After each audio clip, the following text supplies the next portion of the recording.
Hello, everyone. I'm Deberia from Deberia's Naturals and Cases of Evolutionary Empowerment.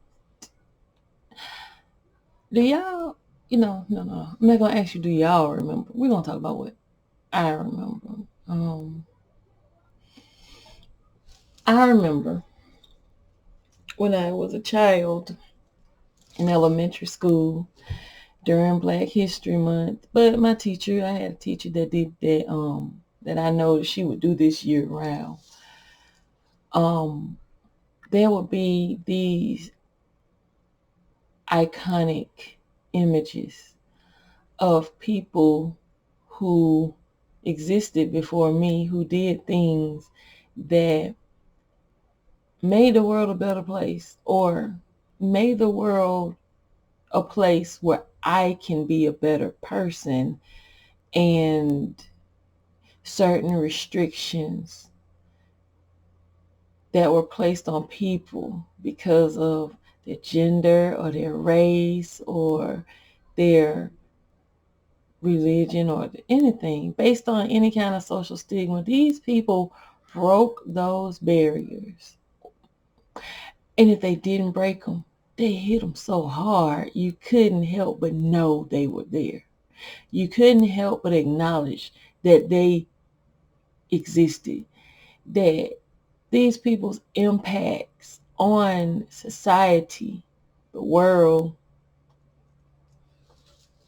and different dimensions of reality, they it was such a great imprint that you couldn't help but want to know about them, but know about them. You don't have to want to know about them. You couldn't help but know about them. And I was in my mirror today and I heard a woman say yesterday, we're the new gods. We're the new goddesses. And, that hit me different than maybe it sounded, or maybe it even sounds to you. It hit me in the way of, I remember also when I was a child, I was told to write down my dreams. My mom started me to journaling to help me process my emotions because I was such an emotional child.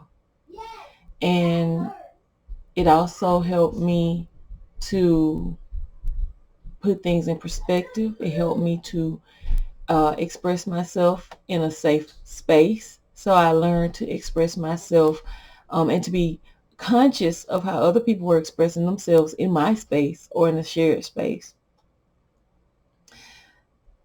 Ultimately, in my religious upbringing, we did extracurriculars in studying. We didn't just only go to church. We went to the library. We didn't only read the Bible. We read the lost books of the Bible, the pseudepigrapha, the apocrypha, the books of Enoch, the Apocalypse of Adam. We read more recent years, in our adult years, the Emerald Tablets of Thoth and the stories of Enlil and Enki and stuff like that. And my point is, in my extracurriculars, I met other people who were doing the same thing I was doing, searching for the truth. Searching for the truth because there has to be more. And I was told, your journals, as you journal your life, do you know the Bible is just someone's memoirs, a journal of their life and their experiences? Yes, the Bible is way deeper than that. It's an esoteric book. It's a spell book. It is a alchemical manuscript. It's many words you can use to describe just that book. That doesn't even include all the other books, but it's known to be the most sold book in the world.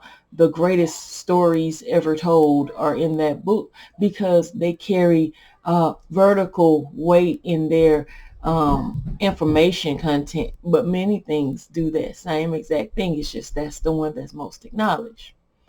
And it has been tampered with quite a bit. there are many books, such as those that I mentioned, that have been deemed uncanonized and taken out of that cluster of ancient scrolls and texts. My point is, and I'm getting there, is that one day when someone reads your journal, when someone reads your story, when someone reads your Facebook post, like way in the future, when computers don't exist and Facebook is just a crystal that they can pick up and view the memories of, when they look at your story, will they see something that will inspire others to continue to be human, to walk this life of humanity, to make an impact on the world? Or will they see something that, you know, probably should be buried somewhere, That's different. It depends on the purpose of the person who discovers it, or the intention of the person who discovers it. Of course, if the intention of the person who discovers it is to mentally enslave, then of course they'll use the stories that mentally enslave. If the purpose is to awaken and to inspire, then they'll use the stories that are meant to awaken and inspire and hide the others, and vice versa. But if it's actually, if it's meant to enslave, they will hide the stories that are meant to awaken and inspire.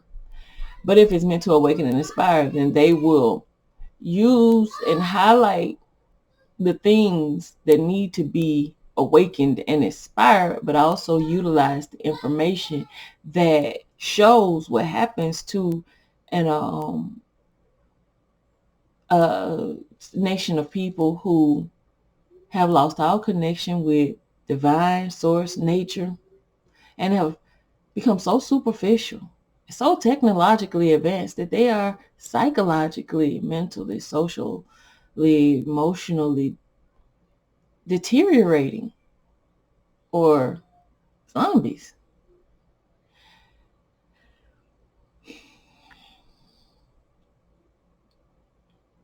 It's just something to think about. Like, even if you wrote a bunch of ratchet stuff and was prancing around naked, someone's going to one day say that was a god or a goddess. Someone's going to one day say that was a giant in the world. And if that's the impact you leave, that's the impact you leave. But it's just something to think about. What you leave, what you impact, how you leave, how you impact. What did you do while you were here? Is that something that you would be proud of? And there are some people who will say, hell yeah.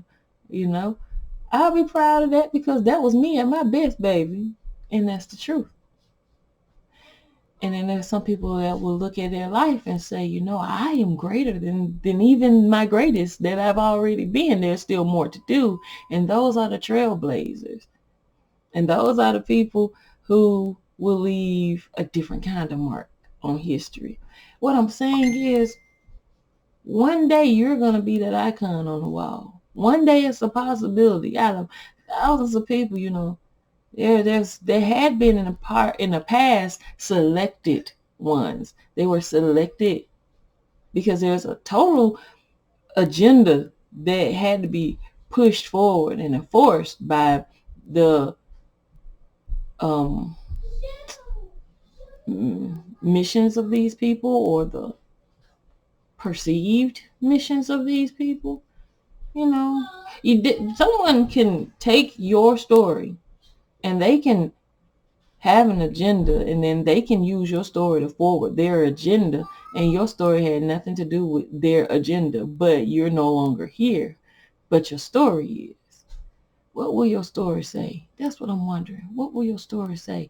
Don't worry about what did you say in your story. Like, even if someone took your agenda and they lied on you, what is it about you that will show what you really intended to express to this world? And I know many of us were just in survival mode. Many of us were really in survival mode, but I think about that and I'm seeing it in my mind's eye, me in circle time on the floor, looking at these circles, she had them cut out as little circles. And inside the circles was an image of these women and men. And I would look at it and be like, how does that look like someone drew it, but it looks like the actual person? And that was my kid thinking like, dang, somebody can draw really good. How did they print it out and it not be a photograph? But my point is, I was looking at these women, and the one that I can see in my head right now, and I don't know her name, and that is why I'm about to look it up, was the first black astronaut. I saw her picture in my mind's eye. That was and it's a female. And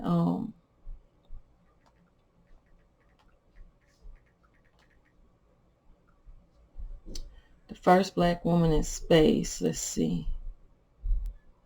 Yes, her. This woman's picture is in my mind right now. Her name is Mae Jemison.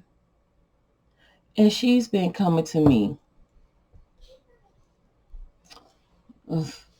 Hello, y'all. Mae done took my focus of my camera away. I thought I'd get it back. Let me pause it.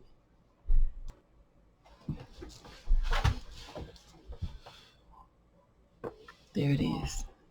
My camera focuses on your face. So I showed y'all Mae's face. Mae Jemison. I was a little kid in kindergarten. I saw her face on the wall in my kindergarten classroom. That picture there. Then I saw her again when I was in 7th grade, and I was a teacher's aide for the gift. It wasn't the gifted class. It was the students that were mentally or socially impaired, and the students who had maybe deformities.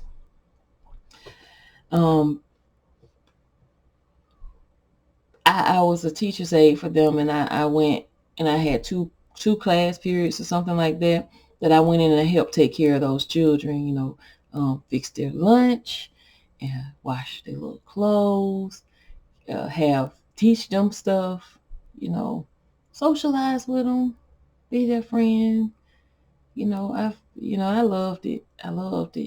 And I realized that a great deal of my life I spent in school. I was around a lot of the outcasts, the people that they put these social stigmas on.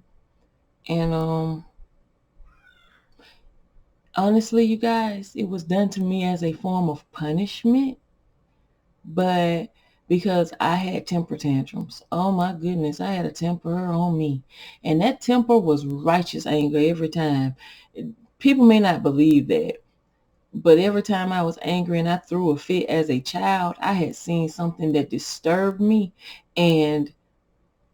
or I saw somebody being mistreated, or I was being mistreated, and I was not going to be silent about it. And no, you was not going to time out me out of it. So what they did was they tried to convince me that I had a mental problem, that I had a behavior problem, that I was retarded. And so they put me in handicap class, and they didn't put me in there. They put me in there as a punishment and said, this is how you're acting, and to show me those students. And they thought that was going to show me, oh, you don't want to be like them. They're social stigmas. They are. Yeah, I'm using the words. These aren't words that we use today, but these are words that was used in my time frame, in my childhood. So I'm using the words that were used for that. It was like, oh, you retarded. You mentally disabled. You handicapped. But I wasn't. And yet we all are. Because they thought they were teaching me a lesson of, this is how you behave. You don't act like a retard, But what I actually learned is that those are some beautiful souls. They have unconditional love. I felt so welcome and loved and accepted. I didn't feel like I had to put on airs for nobody. I didn't have to front. If I wanted to act silly, if I wanted to cry, I could do it. It was a safe space. And what they meant, as a punishment to make me feel bad about myself was actually a really healing experience that paved the way for me. And this happened to me all the way from pre-K and kindergarten up until like the second or third grade. But then I would volunteer to go in there. I wanted to spend time with them. I knew their names. When they got in high school, and most of the other students, would be like, oh, they're on that hallway, they're on that hallway. I'm like, you mean Chad? You mean Courtney? You mean Tim? And they're like, you know them? Yeah, they're people. And if Chad tried to fill on my butt in school, I socked Chad in the mother freaking jaw, just like I socked damn Arthur in the classroom with me in the or I'm just throwing out names, y'all. If I say a name that reminds you of somebody in your class or in my class, I ain't really thinking about them people or trying to remember what they did. I'm just saying, or Benjamin, or John, or Josh. If everybody was treated equally to me, if you know you was flirting with my boyfriend and the girl on the short haul was flirting with my boyfriend, I snapped on both of y'all. Everybody's like, no, don't do that to her. She don't understand what she doing. The fuck she do? I know her. She do know what she doing. Y'all put stigmas on people and don't realize they're fully aware and fully conscious. And they are actually more aware, and more conscious than you, who are the normal ones. But anyway, my point is, it just really paved the way for me to become a healer and to work on healing myself first. Work on healing myself first. Always heal myself first. Because once I acknowledge and see those things that can be improved upon in me, then I can help and acknowledge those things that, help you see and acknowledge those things that you need to improve in you. Not me to do it for you, but to help you do it for yourself. But that woman was on the wall in the handicap classroom when I was in 7th grade. I saw all of these people, and I would stare at her picture, and I didn't understand why. I still don't quite get it. I don't know. Maybe I knew that one day I would be what they call them, psychonauts, something like that. When you travel in the astral realms, she traveled in space, but I travel mentally. I look at different timelines and different possibilities of realities. I remote view them here.